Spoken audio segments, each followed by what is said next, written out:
मुझे नहीं लगता है कि कोई गतिरोध है। मुझे नहीं लगता है कि माननीय अविनाश गहलोत जी ने कोई गलत बात कही है। मैं अगर राहुल गांधी होता और सामान्य बुद्धि संपन्न होता और मेरी दादी को विधानसभा में इतना सम्मान दिया जाता तो मैं कितना हर्षित होता, मैं इसकी कल्पना कर सकता हूँ। अपने हिंदू परिवारों में दादी परिवार की मलकिन होती है। दादाजी भी उससे डरते हैं। माँ बाप सब तो उसकी आदेश का पालन करते हैं। हम सब बड़े हुए हैं दादियों की कहानियां सुनकर के। हमारी परंपराएं, हमारी संस्कृति, हमारे परिवार में अगर दादियां नहीं होती तो हम भारतीय संस्कृति को छोड़ चुके होते हैं। बड़े बड़े डॉक्टर जहां इलाज करने में फेल हो जाते थे, वहां दादी नीम का और लौंग का, इलायची का, अदरक का काढ़ा पिला करके बहुत सी बीमारियों को ठीक कर देती थी। तो दादी तो इस भारतीय समाज का, हिंदू समाज का और हमारे परिवारों का सबसे महत्वपूर्ण और सबसे प्रतिष्ठित पद है।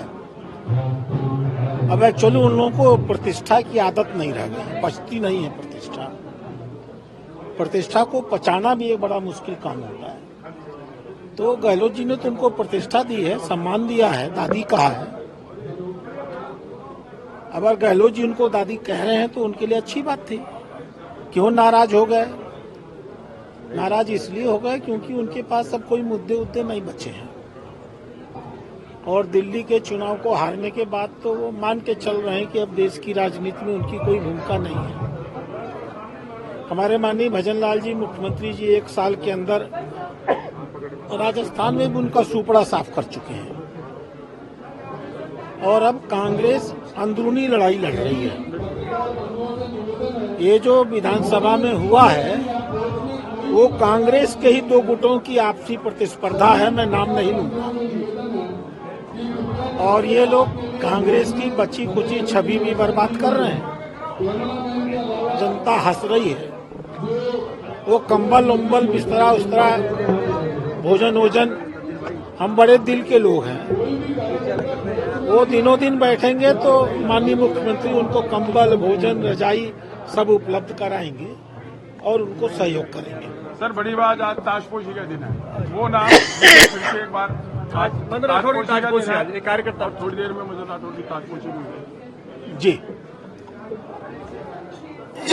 मदन राठौड़ जी ने अपनी योग्यता सिद्ध की है। पिछले 7 महीने से वो कार्यवाहक प्रदेश अध्यक्ष हैं और 7 महीनों के अंदर उन्होंने पूरे प्रदेश में सभी जनप्रतिनिधियों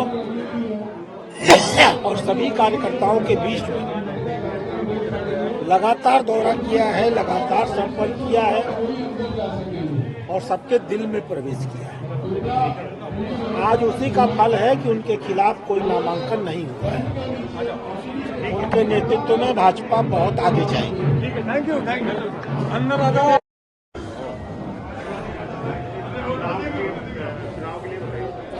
देखिए, ये भारतीय जनता पार्टी की बेहद खूबसूरती है लोकतंत्र की, जहां जिलाध्यक्ष से लेकर मंडलाध्यक्ष से लेकर बूथ अध्यक्ष से लेकर प्रदेश अध्यक्ष तक सारे चुनाव सर्वसम्मति से होते हैं। और आज बड़ा खुशी का मौका है कि मदन राठौड़ जी जो हमारे प्रदेश अध्यक्ष रहे हैं, उनका निर्वाचन होना है। कल नॉमिनेशन फॉर्म भरे गए थे, आज निर्वाचन होगा तो तमाम कार्यकर्ताओं में खुशी का माहौल है।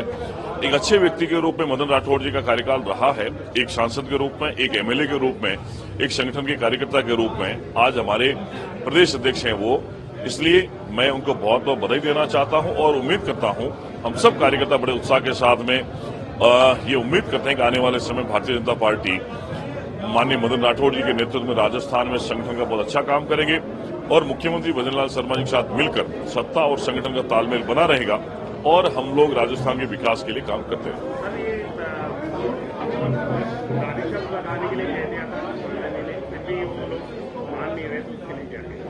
क्या? हाँ, देखिए, मैं सोचता हूं कि संसदीय परंपराओं में हम सबका दायित्व बनता है कि हम लोग संसद में या विधानसभाओं की गरिमा को बनाए रखें। आसन सर्वोपरि होता है, आसन का सम्मान करना होता है, आसन नियम प्रक्रियाओं से चलता है।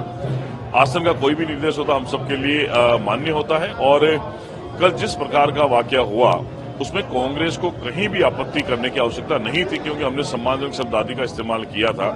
हमारे घर परिवार में, हमारे समाज में जो बड़े लोग हैं उनको हम लोग दादा दादी के नाम से पुकारते हैं। और राहुल गांधी, प्रियंका गांधी जी लगातार पब्लिक मीटिंग्स के अंदर, कार्यक्रमों के अंदर इंदिरा गांधी के लिए अपनी दादी शब्द का इस्तेमाल करते हैं। मैंने भी वही किया, लेकिन फिर भी पार्टी नेतृत्व हमारे सदन के नेता जो कहेंगे मैं वो करने के लिए तैयार हूं।